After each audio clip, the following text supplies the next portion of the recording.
বাংলাদেশে অন্য জেলার খবর আমি জানি না, অন্তত সাতক্ষীরা আর কুমিল্লা এই জেলাগুলোতে জামাত ইসলামী বাংলাদেশের যারা দায়িত্বে আছে এরা পাস করবে, আমি লিখে দিতে পারি। মুহাদ্দিস আব্দুল খালেক, মুহাদ্দিস রবিউল বাশার, অধ্যক্ষ ইজ্জতুল্লাহ, গাজী নজরুল ইসলাম, এই যে 4 জন। আপনি একটা মানুষের মুখে আজ 8.5 মাস চলছে, 8 মাস 2 দিন, শুনেছেন কোনদিন যে এখনই দেন খেয়ে বাঁচি? কেন এরা পাস করার মতো না? বলছে না কেন? আপনি অন্যদিকে নিয়ে যাবেন না, নিজের বিবেক দিয়ে প্রশ্ন করে বলেন এরা পাস করার মতো না? এখানে যে এরা এর আগেও পাস করেছে অনেকে, তাদের পূর্বপুরুষরা, এ বাংলাদেশ তো দেখেছে। অন্য জেলার খবর বাদ দিলাম, এই জেলায় তো অন্তত তারা চাইতে পারে যে এখনই দেন, আমরা এখনই চেয়ার পাই, কিন্তু তারা বলে না কেন? কারণ সংস্কার হয়নি।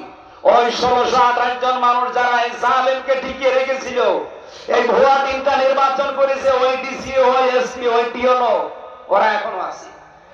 হ্যাঁ, হয়তো সাতক্ষীরাটা গেছে কুমিল্লায়, কুমিল্লারটা কুষ্টিয়ায়, কুষ্টিয়ারটা কুড়িগ্রাম, জিনিস তো একই, খালি পাল্টিয়েছে জায়গায়। কথা বলেন না কেন? ওরা যতদিন পর্যন্ত পাল্টাবে না ততদিন ওরা থাকলে ওই কাজই করবে। আর এটা বলতে গেলে আপনার রাগ হয়। এক লোক বিয়ে করে বাসর রাতে শাশুড়িকে বলছে, বৌমা কি করবা আমি জানি না, আমার কিন্তু নাতি চাই। মা আপনি আমার সময় দেবেন না? একটু সময় দেন। ননদ আর দেবর এসে বলছে, ভাবি কি করবা জানি না, আমাদের কিন্তু ভাতিজা চাই। ঠিক আছে। দাদি শাশুড়ি এসে বলছেন, আজ বউ আমার কিন্তু পতি চাই। দাদি আপনারও লজ্জা শরম নেই, আমি সময় দেবেন না?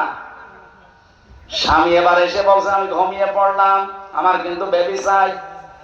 ঘমটা খুলে ফেলে এবার বলছে, বংশ কিসব পাগলের বংশ,